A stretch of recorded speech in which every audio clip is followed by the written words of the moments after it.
Chapter 1. The Slightly Shy Earthquake. Let me introduce you to our main character, Jamie. Jamie isn't a superhero. He doesn't wear a cape, because they get stuck in automatic doors, and he has the upper body strength of a cooked noodle. But Jamie does have one unique trait. He's part of an experimental project called the Human vs. Nature Initiative. His job? To experience the full spectrum of natural disasters, from mild to absolutely catastrophic, and see what happens to a perfectly average human along the way. Today's disaster, earthquake. Magnitude 2.0. Yes, 2.0. Don't laugh. Mother Earth has to warm up too. It started at precisely 9:42 a.m. Jamie was in his kitchen, debating whether cold pizza counts as breakfast. Spoiler, it does, when he suddenly felt it. Well, felt might be too generous a word. It was more like the floor cleared its throat. A gentle rumble, like a stomach growling after watching someone else eat fries. Jamie froze. His eyes widened. Did the earth just wiggle at me? Yes, it did. Now, scientifically speaking, a magnitude 2.0 earthquake is what's known as a microearthquake. It releases about the same energy as a truck hitting a wall at low speed, underground. Most people don't even notice them unless they're holding a very sensitive cup of tea or happen to be a highly anxious squirrel. But Jamie was trained to overreact. He dropped to the floor. Duck and cover, he yelled, even though the only thing above him was a light fixture shaped like a banana. The entire event lasted 1.8 seconds. Jamie's panic lasted 11 minutes. After ensuring that his fridge hadn't moved, it hadn't, that his toaster was still emotionally stable, it was, and that his cat wasn't plotting against him, she absolutely was, Jamie sat on the kitchen floor and took notes in his official disaster journal. Disaster report. 1. Earthquake, magnitude 2.0. Damage, none. Trauma, mild ego bruising. Survival rating, 10 out of 10, mostly because nothing actually happened. Scientific takeaway, the tectonic plates said hi and immediately got shy. And just like that, Jamie had survived his first brush with geological rage. But little did he know, this was only the beginning. The Earth had bigger things in store. Much bigger. Chapter 2. The planet had a tantrum. Let's rewind a bit. After surviving the majestic fury of a 2.0 earthquake, Jamie had grown a little cocky. He even wore a t-shirt that said, "I survived the wiggle of doom," and considered starting a motivational podcast for disaster survivors. That's when the Earth decided to remind Jamie of something important. She was not done. On a quiet Sunday morning, somewhere near the coastline of an unnamed but dramatically vulnerable city, Jamie stood outside sipping his usual 80% sugar, 20% coffee beverage. Then it happened. It didn't start with a rumble this time. No, this one roared. Imagine the sound of a billion rhinos tap dancing in steel boots, then multiply it by regret. That's how the Earth sounded when a 9.5 magnitude earthquake hit. Let's break that down scientifically. A 9.5 quake is the strongest ever recorded. It releases as much energy as about 32 billion tons of TNT. It's not an earthquake. It's a full-body Earth convulsion. Jamie didn't know any of that, of course. All he knew was that the ground suddenly didn't want to be ground anymore. It waved. It cracked. It danced. It tried to fold itself into a pretzel. Buildings swayed like they were drunk. The pavement rolled like ocean waves. A lamppost next to Jamie leaned in and whispered, "You're on your own, bro." Jamie screamed, high-pitched, sincere, and impressively musical.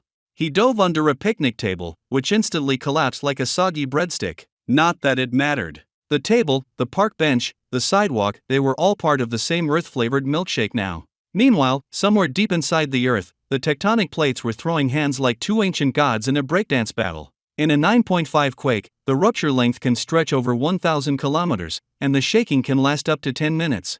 10 whole minutes.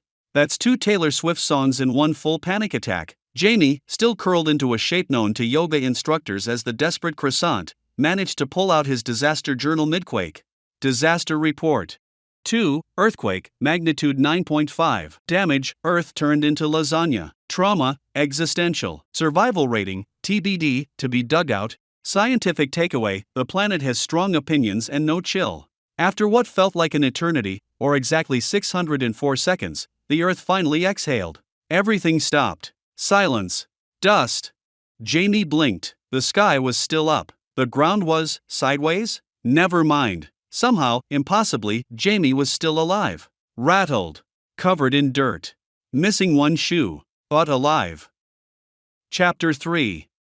Surf's kinda up, Tsunami Edition. At this point, Jamie had survived an earthquake that felt like a polite shrug, and another that felt like the earth tried to snap itself in half like a glowstick. So naturally, the next logical challenge? Water. Lots of it. Coming fast. But don't panic, not the legendary 20-meter, town-erasing, movie-budget-destroying tsunami. No, this one was 3 meters. That's about 10 feet high. Or, to put it in relatable terms, taller than your Uncle Gary on a ladder holding a selfie stick. Let's rewind. Jamie was on the beach. He had sunscreen on his nose, questionable shorts, and a massive coconut drink in hand, with a tiny umbrella that would later do absolutely nothing. Suddenly, he noticed something odd. The ocean retreated. It didn't wave goodbye, it just left, like a passive-aggressive roommate. Jamie squinted. Huh, he muttered. That's not suspicious at all. Then came the siren. Then came the rumble. Then came the wall of water. Now, scientifically speaking, a 3-meter tsunami is no joke. It's not a gentle wave you hop over. It can flood coastal towns, destroy small boats, and aggressively rearrange patio furniture. It travels up to 800 kilometers per hour in the open ocean, basically faster than Jamie's Wi-Fi on a good day. But Jamie? He stood there, frozen, holding his coconut. That wave looks committed, he whispered. The tsunami rushed in, elegant and terrifying, like Poseidon's mood swing. Jamie turned to run. His flip-flops betrayed him immediately. He flopped, he slipped, and he somehow managed to launch himself face-first into a beach umbrella, which folded around him like a sad tortilla. The wave hit, and for 2.7 dramatic seconds, Jamie was airborne. He flew past a beach shack, 3 confused seagulls, and an elderly man who tipped his hat politely. The water carried him inland like a very wet VIP, slamming him gently, but firmly, into a palm tree, where he hung dripping, dazed, and spiritually rebooted. Disaster report. Tsunami, 3 meters. Damage, Jamie's dignity. Several coconuts. 1 kayak. Trauma, sudden dislike of all large bodies of water. Survival rating, 7 out of 10, because the tree deserved credit. Scientific takeaway, water is soft until it's really not. As the wave receded, Jamie slid down the tree and landed face-first in the sand. Jamie sat up, coughing seawater and fragments of his pride. He wiped his eyes, looked around at the soggy chaos, and muttered, "That was not in the brochure." He survived. Again, barely, damply, but survived. Chapter 4. When the ocean yells instead of whispers. Let's get one thing straight. At this point, Jamie should have quit. He could have retired, bought a cabin somewhere not actively trying to kill him, and opened a small shop selling disaster survivor mugs. But no. Jamie had one job: survive the smallest and the largest of every natural disaster. And today? Today was very large. Let's set the stage. Jamie was helicoptered into a remote fjord in Alaska, a beautiful, peaceful place known as Lituya Bay. Fun fact, in 1958, a massive landslide triggered a tsunami here that reached 524 meters high. That's not a typo. Not feet, meters. That's 1,720 feet higher than the Empire State Building plus a giraffe having a good day. Jamie stood at the edge of the bay in a bright orange windbreaker that screamed, "I have no idea what I'm doing." He looked up at the surrounding cliffs, then down at his boots. "Why do I feel like the ocean's holding in a sneeze?" he muttered, and then, the mountain fell. Literally. A chunk of land the size of Jamie's entire career plummeted into the water, and for a second, everything went quiet. Then came the boom. The kind of boom that makes sound forget which direction it's supposed to travel. The water launched upward, not like a wave, but like the sea suddenly remembered it had rage issues. It wasn't a wave. It was an oceanic uppercut.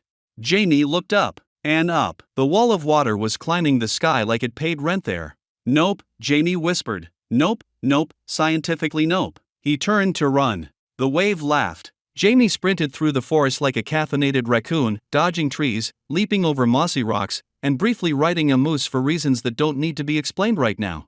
The tsunami hit. But it didn't just hit, it rewrote the landscape. It yeeted entire trees, boulders, and Jamie's dignity in every direction. Jamie was flung like a human frisbee, soared above the forest canopy, and crash-landed in a pine tree 2.3 miles away. Upside down. Shoeless. Sticky with sap. Disaster report. Tsunami, 524 meters. Damage, the mountain, the forest. The concept of calm. Trauma, Jamie now screams when near bathtubs. Survival rating, 3 out of 10, the pine tree gets full credit. Scientific takeaway, water plus gravity plus oops equals sky wave. Jamie dangled from the tree, blinking at the sky. A squirrel stared at him in silent judgment. Jamie muttered, "I'd like to cancel my subscription to Earth, please." He had no journal this time. It washed away, along with his backpack and sanity, but he survived. Chapter 5: The Breeze That Meant Well. After being yeeted by a 524-meter tsunami, Jamie decided he deserved a break. And by break, he meant a storm so weak it wouldn't blow over a paper cup.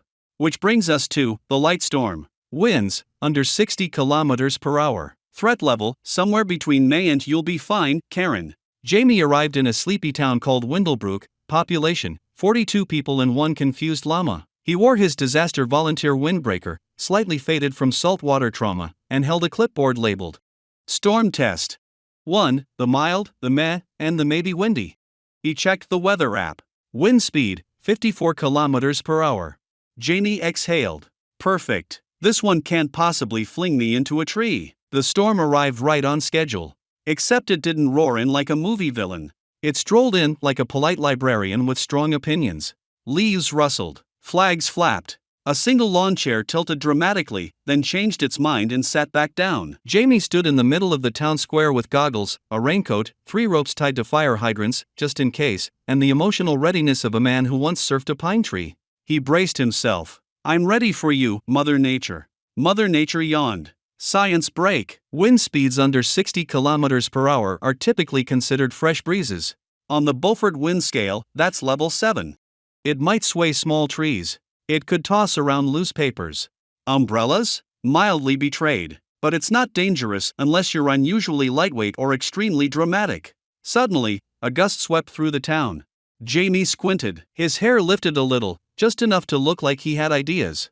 A plastic bag flew past him like it had a side quest. "Is this it?" Jamie asked the sky. A gust slapped his face like a wet tortilla. He staggered backward, tripped on a rogue garden gnome, and landed in a pile of autumn leaves. Jamie sat up, brushed leaves off his face, and watched as the local mailman casually delivered letters on a bicycle, whistling. Jamie blinked. Why am I the only one preparing for the apocalypse? Disaster report. Windstorm, 60 kilometers per hour. Damage, 1 slightly bruised ego.